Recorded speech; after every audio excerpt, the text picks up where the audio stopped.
why is this so hard? That's a great question. And I think it's one that a lot of people ask when you're trying to declutter and you reach whatever your tipping point is. You look around your house and you think, something needs to change. You know what I mean? I'm sure if you're watching this video, you're probably at this point, and I wanted to share a decluttering expert's opinion and her thoughts on why you can't declutter, what's getting in the way, and where do you start when you are trying to declutter.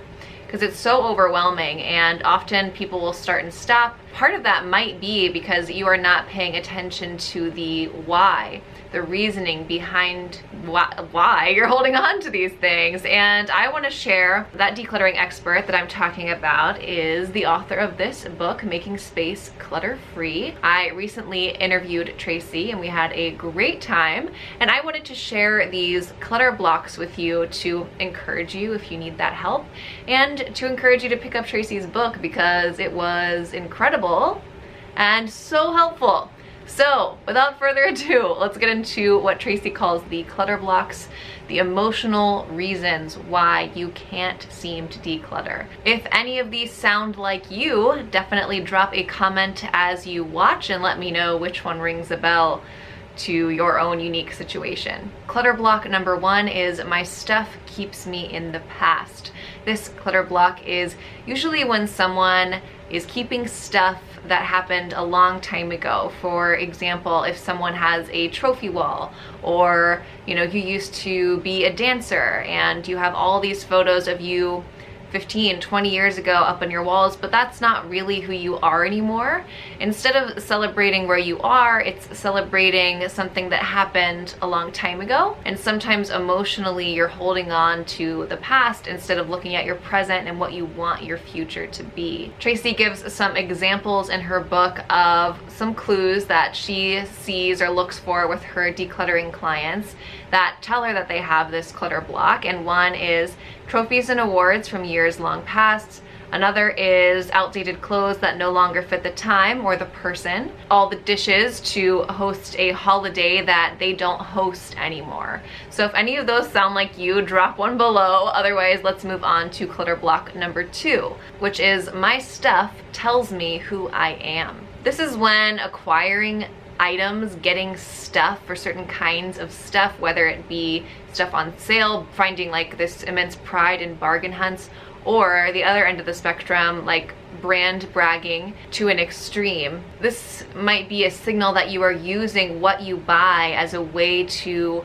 fuel your identity, when what you might want to consider is more valuable ways to find that self-identity and grow and develop yourself as a person that leads to greater connections, better relationships, and a happier, more calm, peaceful existence for yourself. Some of the clues Tracy mentions for this one are having clothes, lots of clothes with tags still on them, boxes by the door that you have bought stuff in and haven't unpacked it yet, or unpacked it but it gets left there. You have multiples of items, all good clues that maybe one of your clutter blocks is that you're using this as part of a way to identify yourself. Clutter block number 3 is the stuff I'm avoiding. I think this is probably a really common one. This is when you might have a lot going on and there's something you don't want to deal with, so you just put it off and keep saying I'll deal with it later, but later never comes. So if you have a bunch of unopened paperwork, if something happened that you need to sort through but you just cannot seem to get yourself to do it, some of the clues for it is piles of unopened envelopes, piles of paperwork, just a large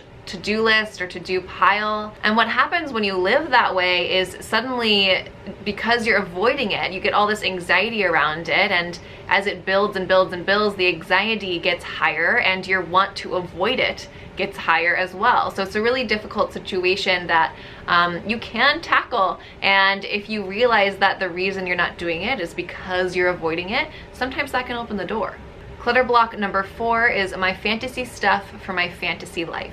This is one I am actually guilty of, and when I read this in the book, I thought, whoa, that is spooky. There's actually several of these, and I'll leave mine in the comments too, that I thought, you know, it's like she's speaking to me a little bit with these clutter blocks. She uses an example in the book about a woman who had a bunch of resort wear, and like lots of the tags were still on, they were completely unworn, and this woman kept saying, well, I'm going to be able to use this at some point, you know, in the future.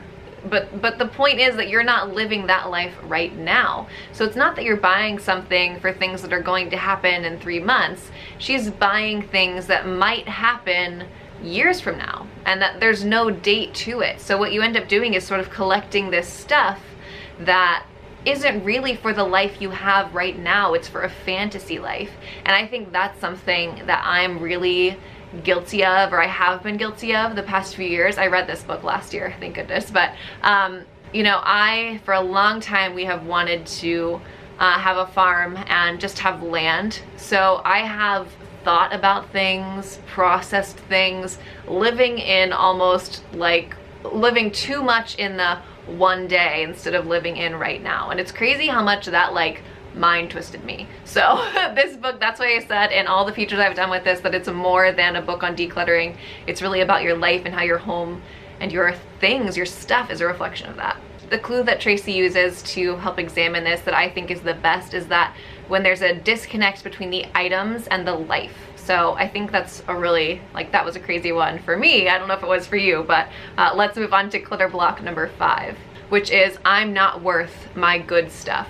Now, this is when you have something and you just can keep saying to yourself, I'm gonna save it for something special, a special occasion.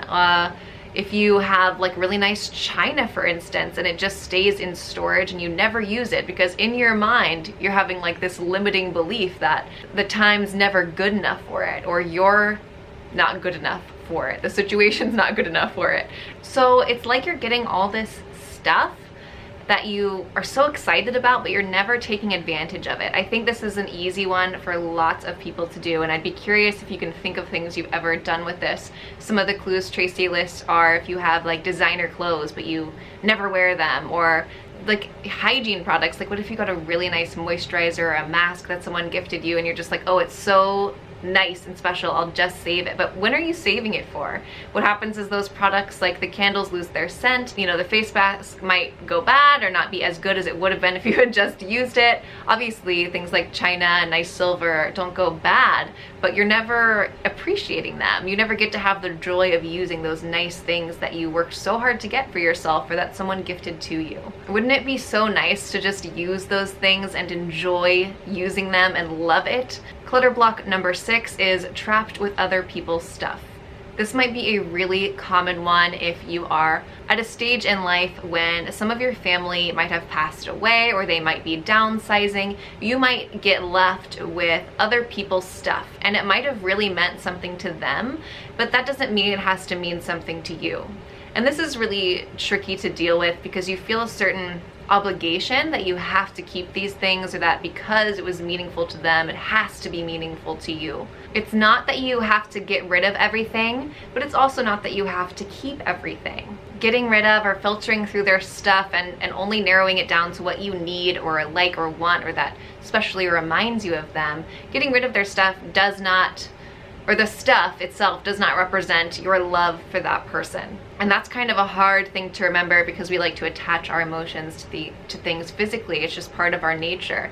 But if you're living in a home where you're overwhelmed by the presence of other people's stuff, so much so that it doesn't feel like yours anymore, then maybe something needs to be reevaluated. Clues for this could be just boxes of memorabilia, duplicate furniture pieces, if you've had furniture handed down to you and you're sort of becoming a caretaker for furniture you don't have space for and can't use and maybe don't even really like. The last clutter block, number 7, is the stuff I keep paying for. The example Tracy uses for this, I think, is a great one. It's a woman who buys a pair of really expensive, nice jeans. So nice. And unfortunately, they don't fit. And they can't be returned. And this isn't like lose a few pounds kind of don't fit. It's like a different body doesn't fit sort of thing. But she feels like because she paid for it, paid so much, that she just can't get rid of it. And I know I've been there, I know I've done this, because you feel like it kind of takes you time to process that you might have made a mistake with this one, and that just happens, and we just have to accept that and let go of that crazy stuff that it's not doing us any good, and it's really nice, so it could be doing somebody else some good. Some things you might say if you have this clutter block is, but I paid a lot of money for that, or I might need it someday, it could be useful, or I don't want it to go to waste. It can be hard to accept that not everything we buy is going to work out the way we want it to. To exist means you have a need for things. Some things, excessive things, sure, if you're like a strict, you know, bare bones person. But to enjoy your life, you can enjoy things, experiences, physical items. But not every one of those is going to work out. I mean, it's kind of like trying a new hobby. You think you're gonna love it sometimes, and then you find out it's really not for you. Some things are like that, and even if they might have been expensive, that doesn't mean you have to hold on to it. When you say it might be useful, that's true, but it's not useful to you. You know what I mean? I think that's one that a lot of people can relate to. In fact, I think all 7 of these clutter blocks are extremely relatable. And that's part of what I liked so much about Tracy's book, was how approachable it was. It is so non-judgmental. She just lets you start wherever you are, and that was just like the barest preview of her book. Watch the interview if you haven't already. It is just so good. It's about more than like getting rid of everything and clearing things out. It's about why. It's about how it's affecting us. And if you're at the point when you want to declutter, it means that your clutter is affecting you. So she helps you understand what those effects might be and how you can harness that knowledge about yourself and your situation to really get this done, because it is hard to start. It is overwhelming, and she helps you. She takes you through it bit by bit. Fantastic book. I hope you do get it if you're looking to declutter. That's it. Those are the 7 clutter blocks. I hope that if you identified with one, now that you know what emotionally might be holding you back, you can question your thinking and get rid of some stuff. Thanks so much for watching. I hope you enjoyed this video. If you did, give it a quick thumbs up, drop a comment below, and if you're new here and you haven't subscribed yet, go ahead, press that subscribe button, and I will see you on the next one. Thanks for watching. Bye.